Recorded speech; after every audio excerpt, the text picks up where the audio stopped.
Hello and welcome to Essential Ingredients. I'm your host, Justine Reichman, and this week we have something special for you. As we close out season 8 and get ready to share some new and exciting stories for season 9, I wanted to look back at some of my favorite moments from the last few months, starting with a few of our guests speaking on the importance of startups and how building a business is more than a job, it's a way to change the world.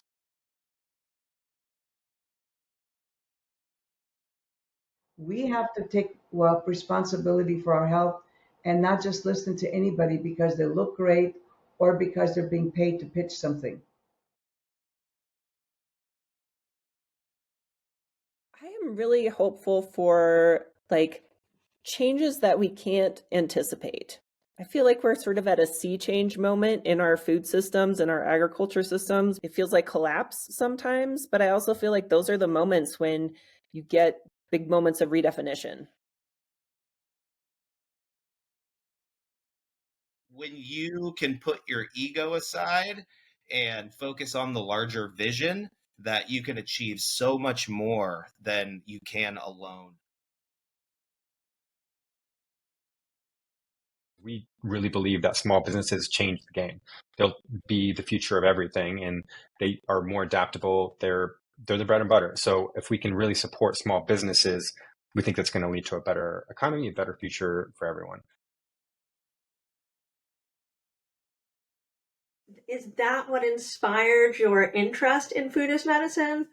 Or Well, I'd have to go back even further. I mean, food's always been an important part of my life. I come from a family that values gathering around the table, and the food that we eat is really important. And so, as a kid, I was kind of a picky eater, but my parents forced me to eat my vegetables, and I really became more interested in that and eating a more wide variety of foods because of that. But yeah, as a kid, I also watched a lot of PBS, like Jacques Pepin and Julia Child, and that really seeing them cooking on the TV got me excited and hungry to learn more about cooking.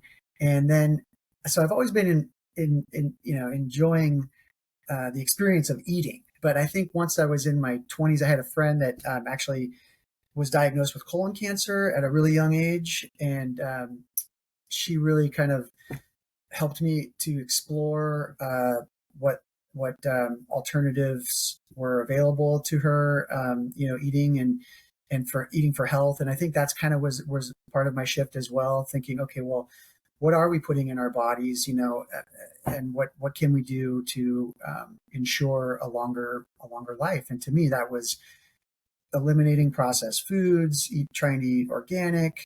And myself, I tend to eat an omnivore type of diet.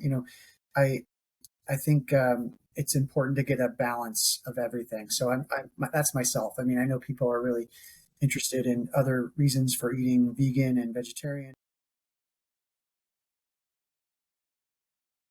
When I first started the business, I was all in on culinary mushrooms, right? Just growing mushrooms you can eat. And I still love all the mushrooms that you can eat.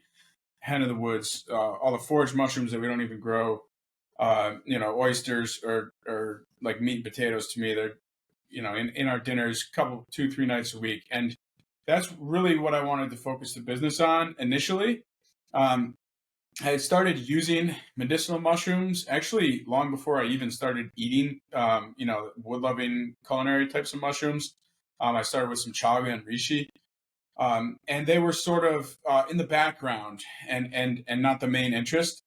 And I continued to use them, and we started growing some medicinal mushrooms. And as the business evolved, we started making medicinal mushroom extracts, and they became a bigger part of my life. And there was basically a choice at one point. I said something about focus, right? And what I was doing was running a farm that grew produce and sold it to people. We were doing at most 10 farmers markets a week in the New York City area and suburbs. And that in and of itself was kind of a big, messy, complicated business to run. And then in addition to the whole farmers market fresh mushroom side of things, we started small and started growing the sort of online, more shelf-stable products side of the business, which was mainly the mushroom extracts, some dried products, and the mushroom grow kits. And I got to a point with it where I, like I said, I can't do 15 things at once. I need to pick a lane and stick to it. And for me, I decided to pick medicinal mushrooms and stick with these 4 core medicinal mushrooms that we can grow ourselves and that I use on a regular basis myself.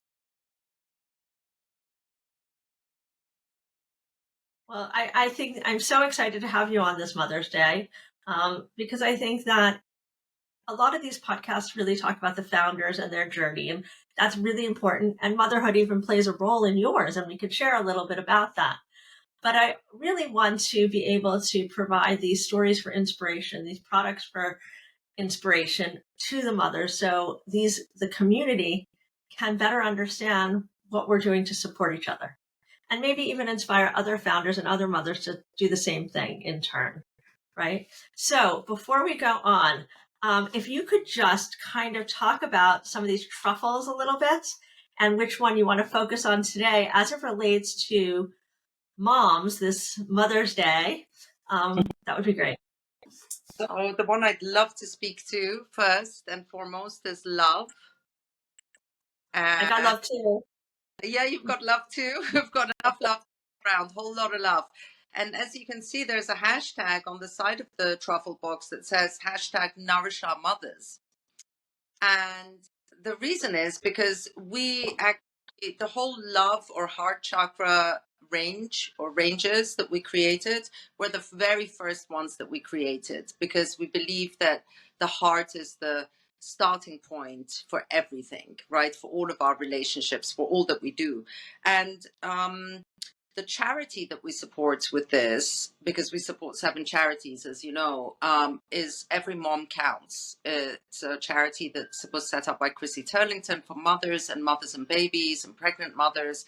And so we created a virtuous cycle, if you will, with the creation of this product, because not only and some of our listeners know that my personal story as a mother that was quite tragic, but that was transformed into something really rather triumphant. I started this as a mother, and then the very first product gives back to mothers through the charity.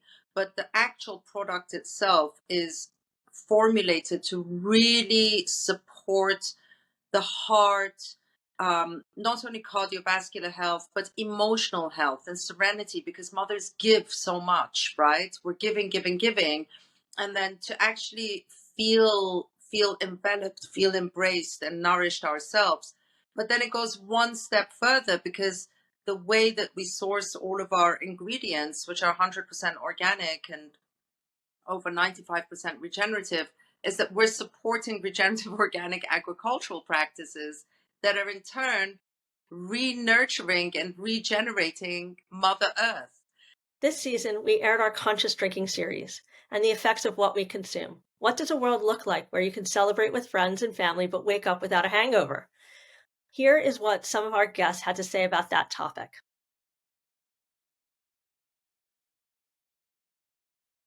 I imagine essentially this world where there is no difference between the non-alcoholic and alcoholic worlds. I think that for so long, alcohol has been very glamorized in society in many ways.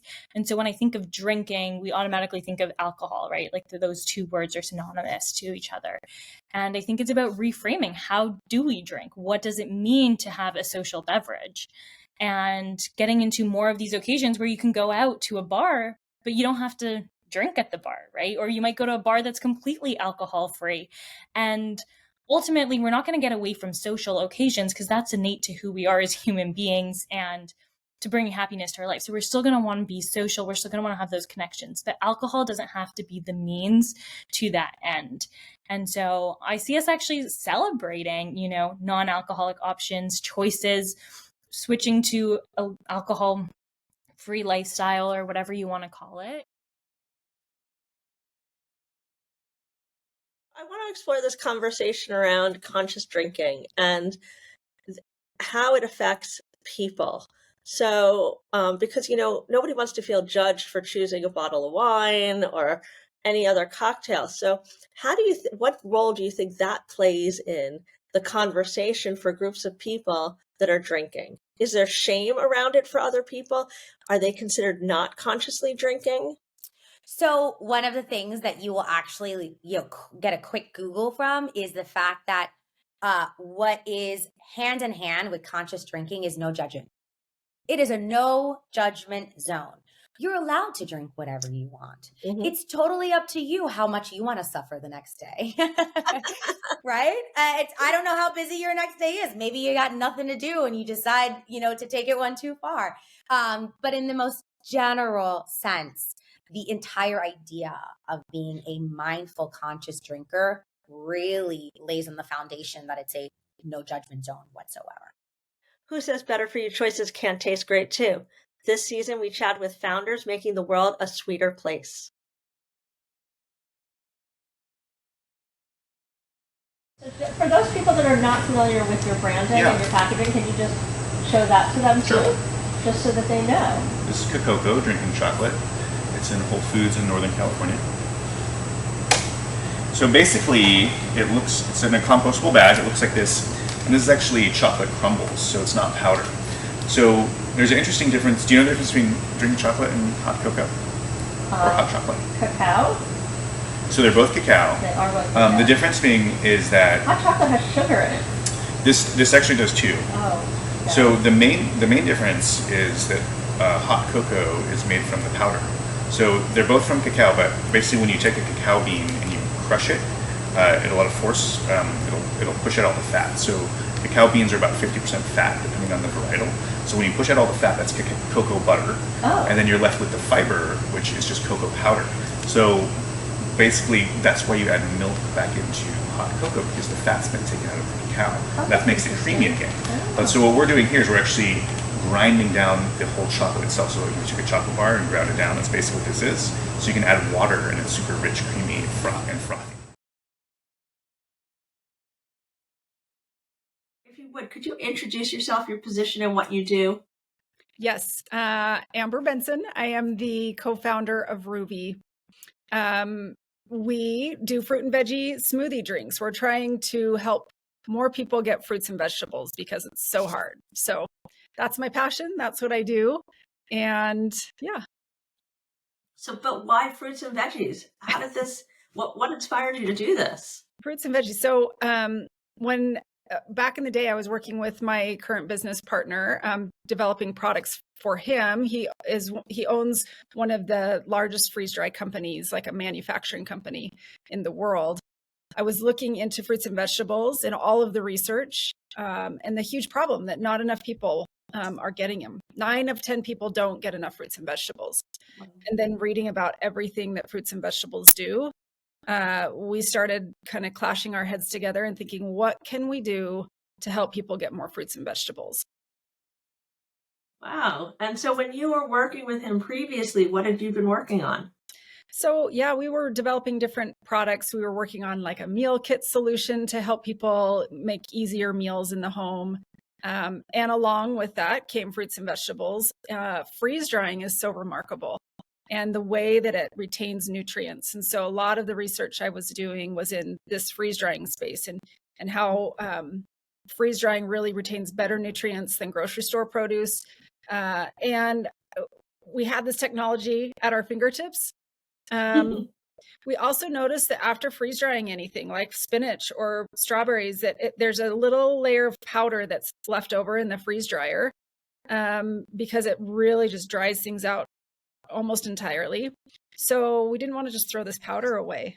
We thought, what can we do with this powder? How can we use the nutritional gold that's in this freeze dryer to help people get easier fruits and veggies? So would you say you're upcycling now? Yes, that is our, not all of our ingredients are upcycled, but we're getting to that place where, yes, it's this great way to utilize food instead of just throwing it away, which is such a problem, but utilizing freeze dry as well in an upcycled way. Yes. So when you first, decided to go into this, I'm curious, did upcycling or freeze dry, did one of them take the lead in your initiative? Were you more passionate about one versus the other? What was your overarching goal? Yes, fruits and vegetables primarily, but it was this sort of perfect combination. So naturally, I'm really drawn to fruits and vegetables and the power there. Jason as well. I think he calls himself a freegan. He eats mostly plants, loves fruits and vegetables, and really the research behind fruits and vegetables is what really drove the decisions that we were making. But here we are in the middle of this amazing freeze dry technology and becoming experts in that space, Jason especially. So it was sort of like, how we have some things at our fingertips, this freeze dry technology we're really good at. How do we use that to solve the problem of fruits and vegetables? And that's a wrap on season 8. It's been a journey. I have to say, our conversations this season have been incredibly inspiring, and they've left me hopeful for the future of food. We have even more inspiring stories to share for season 9, including conversations with entrepreneurs, community organizers, and folks working hard every day to make better for you choices more accessible than ever. So stay tuned on your favorite podcast app. And from all of us here at Essential Ingredients, thank you for a great season.